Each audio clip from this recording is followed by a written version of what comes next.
Good afternoon. I promised when I got elected I'd always give it to you straight from the shoulder. The good, the bad, the truth. So as we head into Christmas weekend, I want to answer your questions about the rising number of COVID cases, COVID-19 cases. And I want to start by acknowledging how tired, worried, and frustrated I know you are. I know how you're feeling. For many of you, this will be the first or even the second Christmas where you look across the table, will be an empty kitchen chair there. Tens of millions have gotten sick. We've all experienced upheaval in our lives. But while COVID has been a tough adversary, we've shown that we're tougher. Tougher because we have the power of science and vaccines that prevent illness and save lives. And tougher because of our resolve. So that, let me answer some questions that lay out the steps the Vice President and I are taking to prepare for the rising number of cases experts tell us we can expect in the weeks ahead. First, how concerned should you be about Omicron, which is now the dominant variant in this country, and it happened so quickly? The answer is straightforward. If you're not fully vaccinated, you have good reason to be concerned. You're at a high risk of getting sick. And if you get sick, you're likely to spread it to others, including friends and family. And the unvaccinated have a significantly higher risk of ending up in a hospital or even dying. Almost everyone who has died from COVID-19 in the past many months has been unvaccinated. Unvaccinated. But if you're among the majority of Americans who are fully vaccinated, and especially if you've gotten the booster shot, that third shot, you have much less reason to worry. You have a high degree of protection against severe illness. But because Omicron spreads so easily, we'll see some fully vaccinated people get COVID, potentially in large numbers. There will be positive cases in every office, even here in the White House among the vaccinated from Omicron. But these cases are highly unlikely to lead to serious illness. Vaccinated people who get COVID may get ill, but they're protected from severe illness and death. That's why you should still remain vigilant. According to our doctors, even if you're fully vaccinated, you should wear a mask when indoors and in public settings. Wearing a mask provides extra protection for you and those around you. And I know some Americans are wondering if you can safely celebrate the holidays with your family and friends. The answer is yes, you can. If you and those you celebrate with are vaccinated, particularly if you've gotten your booster shot. If you are vaccinated and follow the precautions that we all know well, you should feel comfortable celebrating Christmas and the holidays as you planned it. You know, you've done the right thing. You can enjoy the holiday season. And thanks to the progress on vaccinations this fall, we've gone from nearly 90 million adults in July who have not even started their vaccination process to fewer than 40 million today. Still too many, but down from 90 to 40. All these people who have not been vaccinated, you have an obligation to yourselves, to your families, and quite frankly, I know I'll get criticized for this, to your country. Get vaccinated now. It's free. It's convenient. I promise you, it saves lives. And I honest to God believe it's your patriotic duty. Another question folks are asking is, what can you do to make yourself and your family feel safer and be safer? The answer is simple. Get your booster shot. Wear a mask. Our doctors have made it clear. Booster shots provide the strongest of protections. Unfortunately, we still have tens of millions of people who are eligible for the booster shot but have not yet gotten it. They've gotten the first two shots, but they've not gotten the booster. Folks, the booster shots are free and widely available. Over 60 million Americans, including 62% of eligible seniors, our most vulnerable group, have gotten their booster shots. I got my booster shot as soon as they were available. And just the other day, former President Trump announced he had gotten his booster shot. It may be one of the few things he and I agree on. People with booster shots are highly protected. Join them. Join us. It's been 6 months or more since my second shot. If it's been 6 months or more for your second shot when I got my booster, you can get yours today. If you've been 6 months or more since your second shot. Another question that folks are asking is, are we going back to March 2020? Not this last March 2021, but March 2020, when the pandemic first hit. That's what I keep getting asked. The answer is absolutely no. No. There are three big differences between then and now. Number one, first one, more than 200 million Americans have been fully vaccinated. In March of 2020, no one was fully vaccinated. What that means is today, a case of COVID-19 for fully vaccinated and boosted person will most likely mean no symptoms or mild ones similar to the common respiratory viruses. Over 200 million Americans should have the peace of mind that they did not have in March of 2020. They're protected from hospitalization, and they're protected from death. Second point, we're prepared today for what's coming. In March of 2020, we were not ready. Today, we stockpiled enough gowns, masks, and ventilators to deal with the surge of hospitalizations among the unvaccinated. Today, we're ready. And as I'll explain in a few minutes, we're going to be reinforcing our hospitals, helping them. Number three, we know a lot more today than we did back in March of 2020. For example, last year, we thought the only way to keep your children safe was to close our schools. Today, we know more and we have more resources to keep those schools open. You can get 5 to 11-year-olds vaccinated, a tool we didn't have until last month. Today, we don't have to shut down schools because of a case of COVID-19.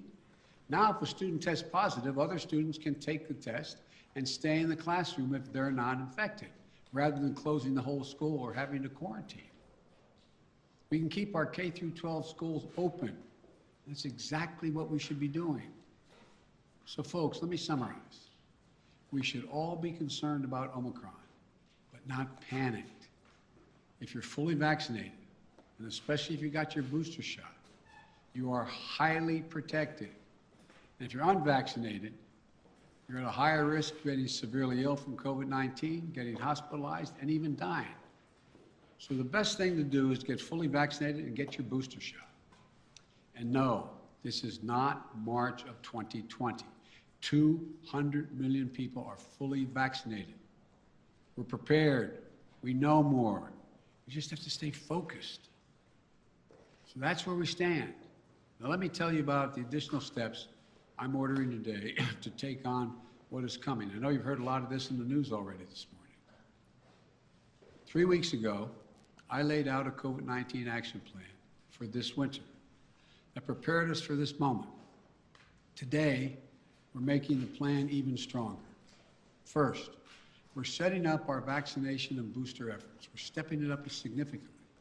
In the past 2 weeks, we've seen the highest vaccination rates since last spring. And we aren't as vaccinated as a country as we should be, though. That's why we have added 10,000 new vaccination sites on top of the 80,000 sites that we already had in place. And even more will open in January. I know there's some parts of this country where people are very eager to get their booster, where it's harder to get an appointment,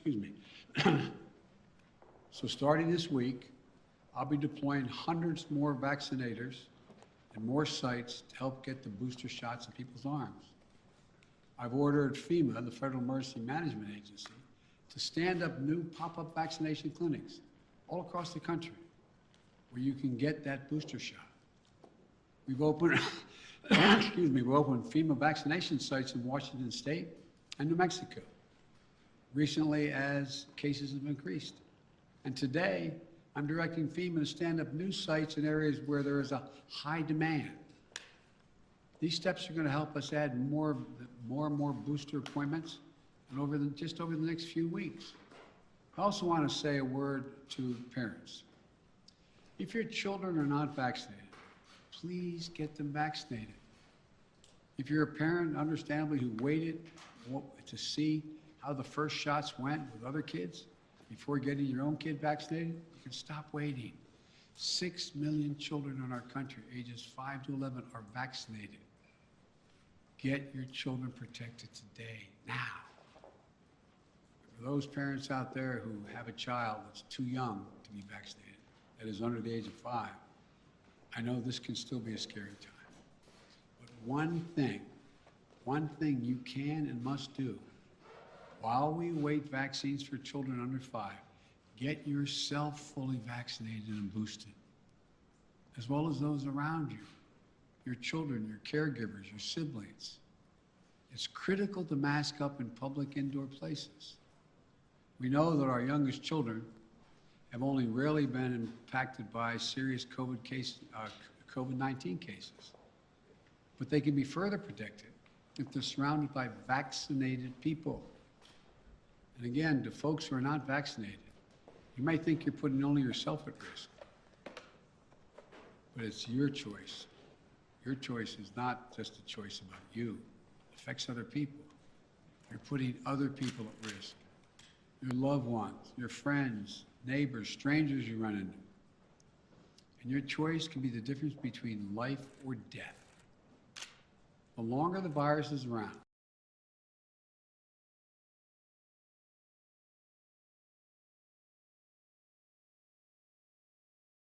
and again, please get vaccinated. It's the only responsible thing to do. Those who are not vaccinated are causing hospitals to become overrun again. I just spoke to the governor of New York. Every COVID-19 hospital means someone with a heart attack, cancer, or other serious illness may not get that bed and that life-saving care they need in the hospital. Look, let me give it to you straight again. Omicron is serious, potentially deadly business for unvaccinated people. Let me be clear.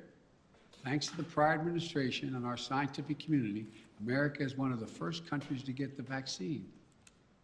Thanks to my administration and the hard work of Americans, we led a rollout and made America among the world leaders in getting shots in arms. But uptake slowed this summer as vaccine resistance among some hardened. Look, the unvaccinated are responsible for their own choices. But those choices have been fueled by dangerous misinformation on cable TV and social media. You know, these companies and personalities are making money by peddling lies and allowing misinformation that can kill their own customers and their own supporters. It's wrong. It's immoral. I call on the purveyors of these lies and misinformation to stop it. Stop it now. One of the other things that we know that has to be done is more testing. Because Omicron spreads easily, especially among the unvaccinated. It's critically important that we know who's infected. That means we need more testing. And on that score, we're now where we should be. Yes, we have over 20,000 free testing sites. Yes, we've used the Defense Production Act and spent $3 billion to greatly expand the number of at-home tests available for purchase online and at your local pharmacy. And yes, we made sure insurance covers the PCR tests you get in the hospital or at your doctor's office. But starting next month, private insurance will also cover at-home testing. So you can order a test online and get reimbursed. We're providing access to free at-home tests for those who may have insurance as well, may not have insurance, I should say, as well. But it's not enough. We have to do more. We have to do better, and we will. Starting this week, the federal government will set up emergency testing sites in areas that need additional testing capacity. Before Christmas, the first several of these federal testing sites will be up and running in New York City, with many more to come.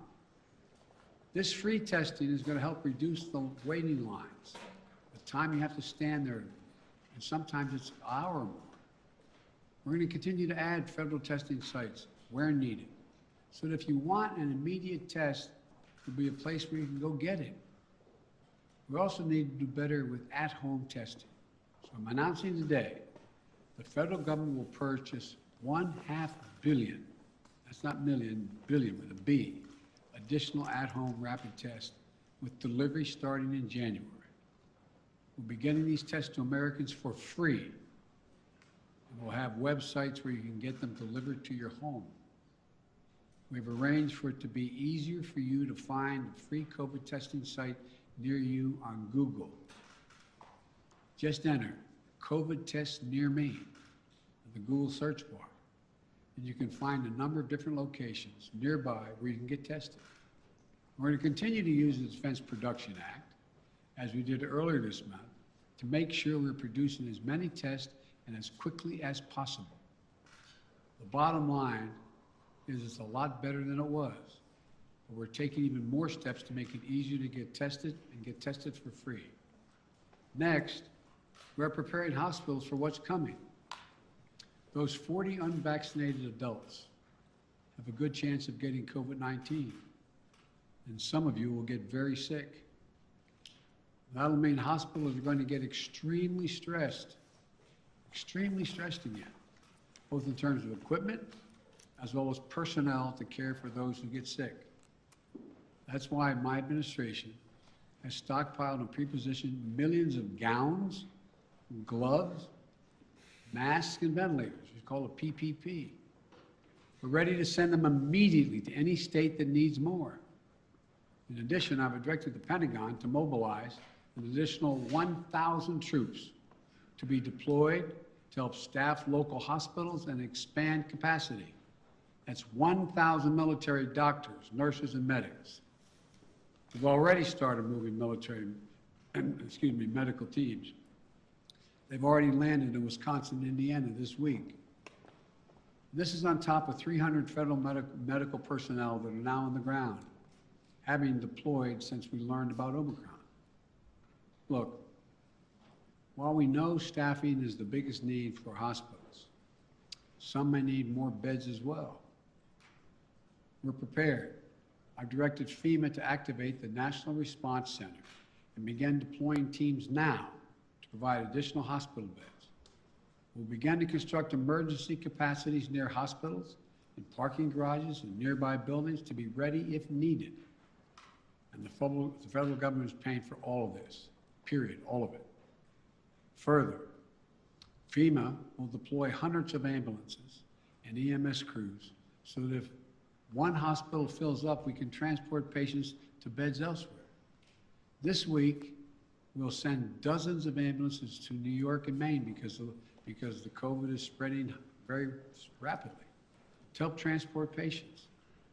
Our doctors, nurses, hospital staffs have gone above and beyond during this pandemic. The strain and stress is real, and I really mean it, it's real. And we'll have their backs, though. We have to let them know we have their backs. Finally, we're making sure that COVID-19 no longer closes businesses or schools. Last week, the federal court reinstated my administration's vaccination or test. The vaccination or test rule for businesses with more than 100 employees. The rule requires employers with 100 or more employees to protect their workers who are on site and indoors with the requirement that they be vaccinated or tested each week or go home. These rules are going to keep workers safe, and keep workers safe will help keep businesses open. When people are vaccinated or tested, they are much less likely to get sick and less likely to spread it to others. Customers are more likely to come in and shop because they know it's a safe environment. I know vaccination requirements are unpopular for many. They're not even popular for those who are anxious to get them. My administration has put them in place not to control your life, but to save your life and the lives of others. Where 400,000 Americans died from COVID this calendar year, and almost all were unvaccinated. Almost all were preventable. The rule is legal and effective. It's going to save thousands of American lives. We must also keep our K-12 schools open. Look, the science is clear and overwhelming. We know how to keep our kids safe from COVID-19 in school. K through 12 schools should be open, and that safety is increased if schools require all adults who work in the schools to get vaccinated and take the safety measure that the CDC has recommended, including masking. I got Congress to pass billions of dollars in school improvements, ventilation and social distancing. Schools should be safer than ever from COVID-19. And just Friday, the CDC issued a test to stay guidelines. So schools can stay open and kids can stay in class even if a classmate tests positive. COVID-19 is scary, but the science is clear. Children are safe as safe in school as they are any place, assuming the appropriate precautions have been taken and they've already been funded. Let me close with this. I know you're tired. I really mean this, and I know you're frustrated. We all want this to be over, but we're still in it. And this is a critical moment. We also have more tools than we ever had before. We're ready. We'll get through this. As we head into the holidays, I want us to all keep the faith. I want to sincerely thank you for your perseverance, your courage, your countless acts of kindness, love, and sacrifice during these last 2 years. Throughout our history, we've been tested as a people and as a nation through war and turmoil. We had to ask whether we'd be safe, whether we'd be okay, whether we'd get back to who we are.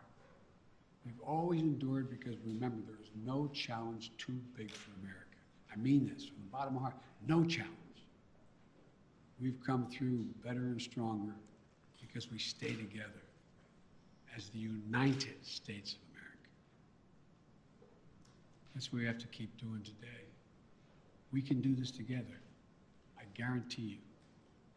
May God bless you all, and may God protect our troops. And happy holidays. God love you all. Thank you. Mr. President, on testing, sir, you said we have to do better, but public health officials have been saying for months you need to surge rapid tests for just this moment. Is it a failure that you don't have an adequate amount of tests for everyone to be able to get one if they need one right now? No, it's not, because COVID is spreading so rapidly. If you notice, it just happened almost overnight, just in the last month. What's your message? Mr. President. So, no, it's not a failure. But the alarm bell went off. I don't think anybody anticipated that this was going to be as rapidly spreading as it did. And so the question is, we had a lot of people who have access to tests, who could order them, could have their insurance pay for them, et cetera. But it also, and all of a sudden, it was like everybody rushed to the counter.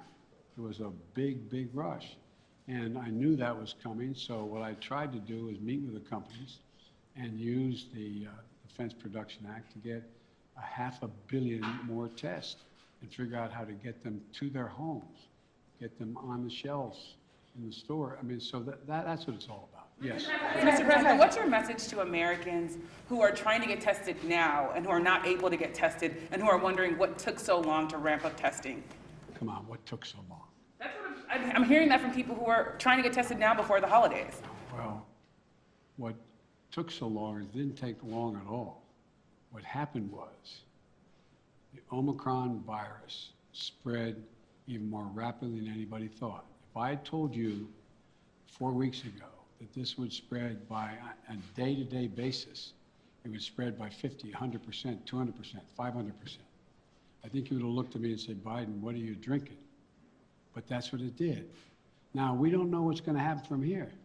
It looks there's some evidence that in South Africa, where a lot of this started, that it's dropping off quickly, too. We don't know. But I do know that we're not going to be in a position, like I said, when we were having a problem with masks and gowns and the like. I said, I promise you. Remember the criticism? I got questions from some of you. Why are you still paying for all these masks and gowns? Why are you stockpiling this? Because we don't know. Turns out we're going to need it. In the back, and then. Does it work, sir? And will you reverse the travel ban now that Omicron is so prevalent here in the U.S.? I'm considering reversing. I'm going to talk with my team in the next couple of days. Look, remember why I said we put the travel ban on, is to see how much time we had before it hit here so we could begin to decide what we needed by looking at what's happening in other countries. But we're past that now. And so it's something that is being raised with me by the docs, and I'll have an answer for that soon. Mr. President, You you talk held often about the loans. importance of keeping your word of trust. Do you believe Senator Manchin kept his word to you? And how do you rebuild trust with progressives in your party to advance your legislation now? You know, I told you before, you've heard me say this before, some people think maybe I'm not Irish because I don't hold a grudge. Look, I want to get things done. I still think there's a possibility of getting Build Back Better done. What I don't want to do is get into, and Joe went on TV today, and I don't know whether it's TV or not, I'm told he was speaking to the Liberal caucus in the House and said, Joe Biden didn't mislead you, I misled him. And so look, I'm not looking for, let me say something. You saw what happened yesterday. All the talk about how my Build Back Better plan was going to increase inflation, going to cause these debts and all the like. What happened? Goldman Sachs and others said, if we don't pass Build Back Better, we're in trouble because it's going to grow the economy. Without it, we're not going to grow. And what happened? Stock prices went way down. It took a real dip. If you take a look, everybody thinks because I quoted 17 Nobel laureates saying this is going to help inflation. Think about it in terms of you're a hard-working person and you're making 60 grand if you're alone, or your mom are just on her own, or if you're making 80 grand, mom and dad 90 grand like a lot of people do, and you're worried about inflation, you should be worried about it because it's a devastating thing for people who are working class and middle class folks. It really hurts. Where is most of the cost now? The cost is finding in gasoline, even though I was able to bring it down 12 cents a gallon, will come down more, I believe. We talked about what the cost in food prices going up, et cetera. But look what's in Build Back Better. Child care. You can reduce it by up to 70%. That'll be the difference between 20 million women who aren't back in the workforce being able to go back if you pass it. We're talking about health care, insulin. In a situation, we got 200,000 kids with type 1 diabetes. You know what it's costing? It cost somewhere between 10 cents and $10 to come up with a formula, okay, a while ago, right? You know what it's costing on average? $560, $640 a month, up to $1,000 a month. What do you do if you're a mom and a dad working with minimum wage, busting your neck? You look at your kid, and you know if you don't get that vaccine for him, if you don't get that drug for him, if you don't get be able to take that, what happens? They're likely to go into a coma, maybe die. Not only do you put the kid's life at stake, you strip away all the dignity of a parent looking at their child. I'm not joking about this. Imagine being a parent, looking at a child, and you can't afford. You have no house to borrow against. You have no savings. It's wrong. But all the things in that bill are going to reduce prices and cost for middle class and working class people. It's going to reduce their costs. What's inflation? Having to pay more than the money you have because things have gone up. Well, bring down all those costs across the board from child care to a child care tax credit. But I'm not supposed to be having this press conference. Mr.